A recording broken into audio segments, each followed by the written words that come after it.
Bienvenue Martine Aubry et ce sera le dernier entretien avant donc le débat entre vous 6. Martine Aubry, question pour commencer. Est-ce que le programme du Parti socialiste tel qu'il a été adopté, alors d'ailleurs que vous étiez première secrétaire, n'est pas rendu obsolète par ce qui s'est passé cet été, à savoir la crise financière, le surplus de crise financière qu'on a connu, ne serait-ce que parce que ce programme est basé sur une prévision de croissance de 2,5% et donc les recettes fiscales qui vont avec, et que plus personne ne pense qu'on fera cette croissance-là? Écoutez, d'abord, moi je pense que ce projet, il a encore plus de crédibilité, malheureusement parce que la crise est revenue. Parce que dans le fond, qu'est-ce que nous disons dans ce projet? Nous disons qu'il faut changer complètement la façon dont fonctionne aujourd'hui notre économie. La finance devant l'économie. Nous disons par exemple, et je le repropose aujourd'hui, est-il normal que les banques continuent à spéculer sur l'épargne des Français au lieu d'aider les PME et au lieu d'aider les Français? Eh bien cela continue comme avant. Nous disons qu'il faut séparer les banques de dépôt et les activités spéculatives. Nous disions d'ailleurs qu'il fallait taxer ces activités spéculatives. Nous disions qu'il faut arrêter de penser que tout tient véritablement aux finances, il faut relancer la croissance. Mais sur l'équilibre financier de ce projet... Oui, l'équilibre financier, il tient à deux choses. D'abord, à la capacité que nous avons d'augmenter la croissance, une croissance qui doit être d'ailleurs plus verte, avec une vraie politique industrielle qui accompagne non seulement les PME, les pôles d'excellence, les pôles de développement, mais aussi une économie qui s'ouvre à ce qui doit être aujourd'hui essentiel, c'est-à-dire une sobriété énergétique. La croissance peut revenir ? La croissance peut revenir de manière ciblée. Regardez ce qui se passe. Regardez ce qui se passe en Grèce. Il y avait 50 milliards de dépenses prévues. Et ça, vous pensez que vous pouvez les financer? Non, il y avait 25 milliards de dépenses prévues et ça, nous pouvons les financer. De quelle manière? Il y a aujourd'hui, mais nous l'avons toujours dit, 50 milliards de niches fiscales qui sont économiquement inefficaces, qui n'ont rien apporté et qui sont injustes socialement. Je rajoute cela à ce qu'a dit l'inspection des finances. Ces 50 milliards de niches fiscales, je peux les décliner, mais c'est les 20 milliards de la niche Copé, c'est des avantages donnés aux multipropriétaires, pas pour le premier logement, bien évidemment, c'est les avantages donnés aux porteurs de capitaux, c'est la baisse de la TVA dans la restauration sans contrepartie, c'est la réforme qui vient d'être réalisée sur les droits de succession et l'impôt sur la fortune. Tout cela, 50 milliards d'euros n'apporte rien à notre pays. Si, comme je le propose, on met la moitié de cette réforme vers la réduction des déficits et l'autre moitié justement à financer nos priorités. Parce que, je le dis vraiment comme je le pense profondément, la Grèce nous le montre d'ailleurs comme un bel exemple. Si l'on pense qu'il suffit de réduire les dépenses publiques sans relancer la croissance pour que ça aille mieux, on se trompe. Il faut arriver à jouer des deux. C'est pour ça que j'ai proposé, par exemple, au président de la République dès le mois d'août, au lieu de nous afficher une règle qui dit que demain on fera mieux qu'aujourd'hui, de réduire les niches fiscales et en même temps d'aider à l'investissement des PME en réduisant l'impôt sur les sociétés des PME et, j'ai fini, et de relancer l'emploi, notamment l'emploi des jeunes. Il faut trouver cet équilibre. Alors, l'emploi des jeunes, puisque vous en parlez, pour revenir sur la situation à un instant économique, c'est vrai qu'aujourd'hui on a des prévisions de croissance qui sont plus faibles que celles sur lesquelles vous avez établi votre projet. David le rappelait. Si vous êtes élu présidente de la République, il faudra bien faire des choix. C'est 300 000 emplois d'avenir. Aujourd'hui, vous le maintenez, c'est toujours financé, vous êtes élu et immédiatement vous faites voter le dispositif? Alors il faudra effectivement, je n'avais pas terminé le raisonnement. Mon raisonnement visait simplement à dire que si l'on pense qu'on peut diminuer les déficits publics sans agir en même temps sur la croissance, on se trompe. Parce qu'à ce moment-là, les recettes fiscales s'en vont et on creuse le déficit. C'est la situation de la Grèce et de l'Italie aujourd'hui. En revanche, bien évidemment, si nous ne faisons pas 2% de croissance, mais seulement 1,5%, il faudra par exemple étaler, je dirais par exemple, les crèches que nous avons proposées. En revanche, et c'est pour ça que moi j'ai affiché, avec une très grande clarté, des priorités. L'emploi. Je pourrais même dire l'emploi, c'est-à-dire la politique industrielle, la politique de recherche, l'éducation, parce que je veux faire réussir chaque enfant à l'école. Je vais revenir sur l'allocation pour les jeunes étudiants, qui est aussi dans le projet. Revenir. Ça, vous la maintenez également. Le pouvoir d'achat et la sécurité, comme vient de le dire d'ailleurs à juste titre Manuel Valls, comme... dans le fond, une évidence, car on ne peut pas vivre si on ne vit pas en sécurité. C'est très important. Ça veut dire que dans les premières mesures que vous prenez, c'est 100 000 emplois jeunes, tout de suite, 10 000 emplois pour la justice. Prenons là aussi un exemple, exactement l'exemple de ce que je viens de vous dire. Si l'on supprime effectivement des niches fiscales qui ne servent à rien. Je prends l'exemple du financement des heures supplémentaires. Nous sommes le seul pays qui a subventionné les heures supplémentaires. Ça coûte 4,7 milliards aujourd'hui, alors que l'Allemagne, pendant le même temps, a payé 4 milliards par an pour financer du chômage partiel, c'est-à-dire pour que les entreprises gardent leurs salariés, ne licencient pas pendant cette période et se forment. Alors, Ils sont à 6%. Vient de retoucher un peu cette mesure. Là, maintenant, il y aura moins de défiscalisation. 4 milliards, ça coûte au lieu de 4 milliards 6. Est-ce que ce n'est pas aussi du pouvoir d'achat pour ceux qui ne payent pas d'impôts sur ces heures Oui, c'est bien pour cela que nous, quand nous proposons de le supprimer, nous proposons de le supprimer en augmentant la prime pour l'emploi pour que les salariés les plus modestes n'aient pas de perte. Mais je termine juste sur l'Allemagne, parce que vous voyez, on a mal géré la crise.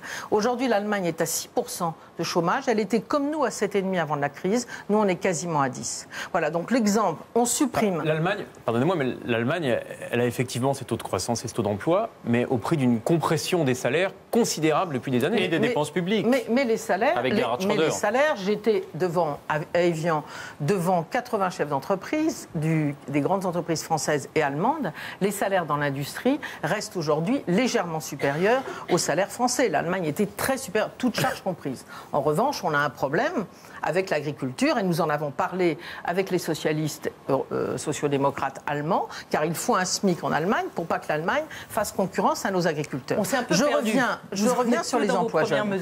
Nous supprimons effectivement, je supprime cette subvention qui n'a aucun sens en période de chômage des heures supplémentaires. Et puis, avec cet argent, je crée 300 000 emplois jeunes. 3 milliards d'euros, tout de suite, 100 000 la première année. Je voudrais qu'un emploi jeune sur deux, un emploi d'avenir, je parle d'avenir, serve à nous aider à faire cette mutation verte de la croissance. Je vous donne un exemple. Aujourd'hui, quand même, le drame, c'est qu'on ait 25% de jeunes qui soient au chômage. Alors moi, je veux bien, on me dit c'est cher. 3 milliards, c'est cher. C'est le même coût que la baisse de la TVA dans la restauration qui n'a rien apporté. Alors qu'est-ce que je fais de ces jeunes? Qu'est-ce que je leur demande? Des emplois aidés qui n'auront pas de pérennité. Mais des emplois aidés, qu'est-ce que c'est? Aujourd'hui, qu'est-ce qu'ils ont, les jeunes? Des stages, que je voudrais d'ailleurs interdire quand ils sortiront de l'université, quand ils sortiront avec un diplôme, ils devront être payés quand ils remplissent un emploi. Évidemment, les stages à l'intérieur des études, ça c'est autre chose.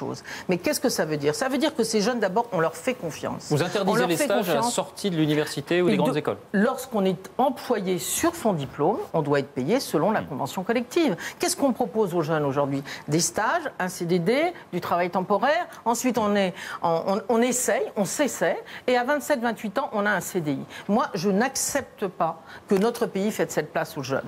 Les emplois jeunes, c'est quoi? C'est dire, par exemple, à 7000 jeunes, très vite, nous allons vous former pour que vous alliez faire le bilan énergétique, thermique des logements et des bâtiments en France. Et nous allons vous former ensuite pour pouvoir faire les travaux. Comment je les finance? D'abord, il y a beaucoup de régions, de communes qui les financent. Et puis, je taxe les super profits pétroliers pour effectivement réaliser ces travaux où nous allons avoir des logements plus durables, mais aussi réduire la facture d'électricité des Français. Et préparer ces jeunes à pouvoir remplir des métiers qui sont les métiers de demain. Alors vous voyez, c'est loin de ce que l'on me dit des fonctionnaires qu'on financerait à ne rien faire. Il reste 3 minutes, c'est théoriquement votre carte blanche, mais je propose qu'il y ait deux questions, notamment sur 2017, qu'on puisse poser quand même. J'en ai quand même une sur les enseignants. Est-ce que c'est une priorité pour vous d'augmenter le nombre d'enseignants de 10 000 par an? Alors d'abord, j'ai vu avec plaisir que François Hollande en faisait aujourd'hui sa priorité, mais il n'a parlé que de l'augmentation du nombre d'enseignants. Je crois que la crise aujourd'hui de l'école est telle qu'il faut profondément refonder l'école. Et il y a des priorités. Bien sûr, il faudra des enseignants en priorité là où on en a besoin. Mais il faudra former à nouveau les professeurs des écoles qui ne sont pas formés. Il faudra leur demander du temps supplémentaire que celui qu'ils passent devant les élèves pour faire du travail collectif. Il faudra les rémunérer pour cela. Et il faudra leur donner de l'autonomie. Pour ça, il faut de la formation, pour avoir des pédagogies, pour avoir des rythmes scolaires qui s'adressent à chaque enfant. C'est ça la modernité de la gauche. C'est pas de dire tout le monde pareil, c'est de dire on va s'adapter à chaque enfant et on va les accompagner avec des psychologues et des assistantes sociales. Fabien, donc c'est une question sur 2017 qui serait le terme de votre quinquennat, si vous étiez élu président de la République. Est-ce que vous souhaitez revenir à l'équilibre total des finances publiques en 2017, c'est-à-dire Zéro déficit. Moi, je me suis engagée et j'ai dit comment j'allais le financer aux 3% en 2013. Ce sont les engagements de la France et je crois que l'on peut effectivement les tenir. En tout cas, j'ai fait des propositions très précises. 2017. Je ne fixe pas, pour paraître sérieuse, un chiffre en 2017. C'est pas sérieux de fixer un chiffre pour 2017 ? Je crois que ça ne l'est pas parce que je crois qu'il va falloir jouer de manière fine entre d'abord une vraie régulation de la finance, une politique industrielle et de recherche que nous allons lancer, une valorisation des salariés par une vraie politique de formation et en même temps piloter cette croissance pour qu'effectivement elle puisse nous rapporter des ressources et elle puisse surtout permettre à notre pays de mieux les redistribuer. C'est la réforme fiscale. Bien. Et de donner du pouvoir d'achat. Pas d'objectif chiffré pour 2017 pour le déficit. On a bien entendu mais je votre déjà carte blanche. En dessous de 3%, donc des engagements de la France. Votre carte blanche, c'était le pouvoir d'achat. C'est vrai qu'on en a déjà parlé. Est-ce qu'à côté du volet revenu, est-ce qu'il y a un volet prix ? Est-ce que vous êtes dans la démarche de vous engager, par exemple, sur des prix administrés, sur des prix contrôlés par l'État ? Moi, je dis, vous savez, d'abord le pouvoir d'achat, il faut d'abord amener la croissance. Et il y aura, quand la croissance sera là, une conférence salariale pour qu'il y ait une redistribution juste. Et la réforme fiscale avec une vraie progressivité. Elle sera là, la croissance. Là, ça, c'est repoussé. Oui, d'accord, mais si on ne fait rien, comme le fait le gouvernement actuel, si on fait une politique d'austérité qui tape les classes populaires et les classes moyennes en augmentant la CSG, en augmentant le coût des mutuelles, en augmentant le prix du tabac et de l'alcool, comme ça vient d'être fait, c'est vrai que la croissance ne va pas revenir. Mais moi, si je veux être président de la République, justement, c'est pour faire les choses autrement. Si ça ne devait pas changer, ce ne serait pas l'appel d'être candidate. Les prix. Alors, oui, le pouvoir d'achat, c'est bien évidemment mieux redistribué par la réforme fiscale et autres, ce que nous serons capables de produire comme richesse. Mais tout de suite, parce qu'on en a absolument besoin, il faut réduire les dépenses des ménages. Bloquer les loyers. 30-40% aujourd'hui parfois des revenus des ménages consacrés au loyer, notamment pour la première location ou la relocation. On peut revenir à des prix administrés comme les loyers par exemple. Ce ne sont pas des prix administrés, c'est de dire qu'on ne peut pas continuer à spéculer de cette manière et à empêcher... Vous savez, moi je n'arrive pas à accepter que les gens aient besoin de choisir entre se loger, manger et aller et avoir accès aux soins. Les loyers. Voilà, les loyers. Deuxièmement, je demanderai au gouvernement, nous avons commencé à y travailler, que les tarifs de l'eau, de l'énergie, de l'électricité soient différents. Je prends un exemple simple sur l'eau. Pour les premiers litres, quand vous en avez besoin, pour vous laver, pour faire la cuisine, pour boire, ça doit coûter moins cher que quand vous prenez de l'eau pour remplir votre piscine. Ça, c'est du développement durable et c'est en même temps social. Voilà une deuxième mesure qui peut être prise rapidement pour accroître le pouvoir d'achat des Français. Merci Martine Aubry, vous avez entendu la cloche, les 10 minutes sont passées et nous allons maintenant rejoindre les 5 autres candidats pour le débat. Merci Françoise,